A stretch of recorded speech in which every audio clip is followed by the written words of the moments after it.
ईश्वर से हमारा निवेदन हो कि प्रभु तुम हमें भजन के साथ भजन की कथा सुनवाओ। इसके बाद निवेदन होना चाहिए कि भीड़ के साथ भक्ति की कथा हो। भीड़ हो पर कैसे लोगों की हो? भक्तिमान पुरुष की हो। भक्ति और भीड़ दोनों जरूरी है। आत्मज्ञान की हो, भीड़ के और भक्ति की हो, भजन और भजन की हो। कथा श्रवण किसी को प्रभावित करने की बजाय अंतःकरण को प्रकाशित करने के लिए हो। प्रभावित करने वाला ज्यादा वातावरण है कि लोग हमसे प्रभावित हो जाएं। प्रभावित भले हो नहीं हो पर अंतःकरण प्रकाशित हो। सुनने के साथ मन के सुधरने की कथा हो। कई जमाने से हम सुनते आ रहे हैं पर मन की वृत्ति हमारी नहीं बदलती। मन सुधरे इसलिए हो। और वही कारण है कि भगवान श्री कृष्ण का एक नाम मनमोहन है। कथा दो लोगों के लिए ही है, मन के लिए मोहन की कथा, इसीलिए इसका नाम मनमोहन पड़ा।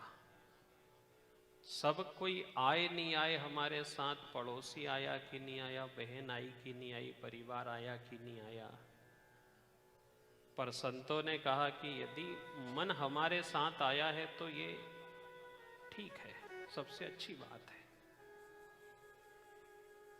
मन के साथ मन की कथा हो, मोहन की कथा हो।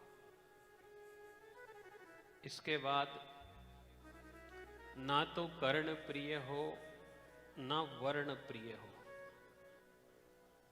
केवल कानों को अच्छी लगे और जीवन का उद्धार नहीं हो सके, ऐसी भी नहीं हो। ना वह वर्ण प्रिय हो, किसी जात के लिए, किसी विशेष व्यक्ति के लिए भी ना हो। ना कर्ण प्रिय हो ना वर्ण प्रिय हो, केवल धर्म प्रिय हो, अधिकता हो सके, धर्म बढ़े। और सबसे चुनिंदा बात कि देखो, इतनी चीज यदि कथा में होती है तो कथा में सरसता बढ़ती है, रस बढ़ता है। सबसे चुनिंदा बात कि भगवान के धार्मिक आयोजन पहले भी होते थे, अब भी होते हैं। अब में और पहले में केवल इतना अंतर है कि पहले प्रेम ज्यादा था, पैसा कम था। आज के समय में पैसा ज्यादा हो गया, प्रेम कम हो गया। अपने पूर्वज लोग भी, बाप दादे भी, कई जमाने से भगवान की कथा होती आ रही है। पहले के लोग किस्मत का खाते थे, अब रिश्वत पे आ गई बात, तो रस कम हो गया। पहले बाप कमाई में समाई थी, आप कमाई में समाई थी। अब पाप की कमाई बढ़ गई तो नीरसता आ गई। पहले के लोग धन संपन्न तो थे पर धर्म संपन्न भी थे। आज के समय में धन संपन्न सब है पर धर्म संपन्न कम है। ये कारण रहा। पहले साधन कम थे, साधनाएं ज्यादा थी। अब साधन बढ़ गए, साधनाएं कम हो गई। तपस्वी कम हो गए। पहले कम तपस्वी थे, तपस्याएं ज्यादा थी। अब तपस्याएं कम हो गई और तपस्वी ज्यादा दिखाने लगे। पहले नाम कमाई ज्यादा थी, अब दाम कमाई बढ़ गई। इसलिए ज्यादा से ज्यादा यदि भगवान की कथा ईश्वर हमें सुनाए तो उनसे निवेदन होना चाहिए कि प्रभु, अर्थ और व्यर्थ की बात कथा में नहीं आना चाहिए। ज्यादा अर्थ पे ध्यान दिया तो भी कथा नीरस हो जाएगी, और व्यर्थ पे भी गए तो कथा नीरस हो जाएगी। इसलिए सदा सेव्या श्रीमद्भागवती कथा। कली काल में हम दूसरे उद्यम नहीं कर सकते तो कलियुग के भीतर सबसे श्रेष्ठ साधन है कि हमारे साथ साथ हमारे पितरों को भी सदगति देती है भगवान की ये भागवत कथा। धुंधुकारी जैसे राक्षसों का प्रेतत्व को प्राप्त हुए लोगों का वर्णन है। जहां रक्त का संबंध भी काम नहीं आया, वहां श्रीमद् भागवत की कथा ने सहयोग दिया था।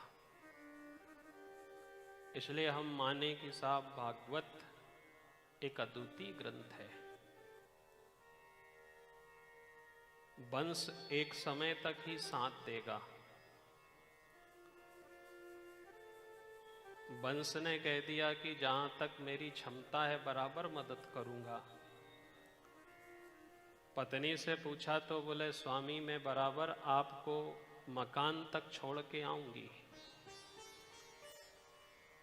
समाज से पूछा तो कहा कि हम मसान तक छोड़ेंगे।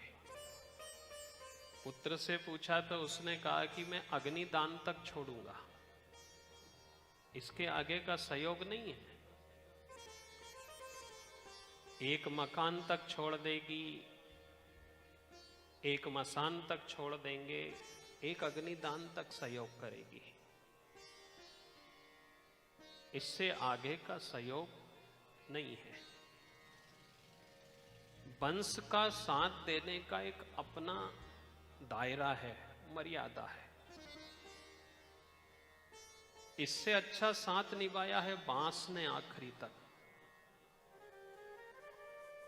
वही कारण रहा कि व्रजवासियों ने अपना संबंध बांस की बांसुरी से जोड़ा कि गोविंद किन्हीं कारणों से यदि वंश ने मेरा साथ नहीं दिया तो मैं बांस की बांसुरी से आप तक पहुंचूं। पुत्र रक्त का संबंध जहां साथ नहीं देगा, वहां श्रीमद् भागवत की कथा का संबंध साथ देगा। अर्थात हम इस बात को सिद्ध कर सकते हैं कि रक्त से भी बड़ा संबंध है भागवत का, जो सदगति में लाभ देता है। वंश से भी बड़ा संबंध है बांस का, जो हर व्यक्ति के अंत समय तक साथ देता रहता है। इसलिए हम मान करके चलें कि धीरे धीरे सनय सनय उत्तरोत्तर हमारा जीवन इन माध्यमों से भगवान के श्री चरणों की ओर बढ़ता चले।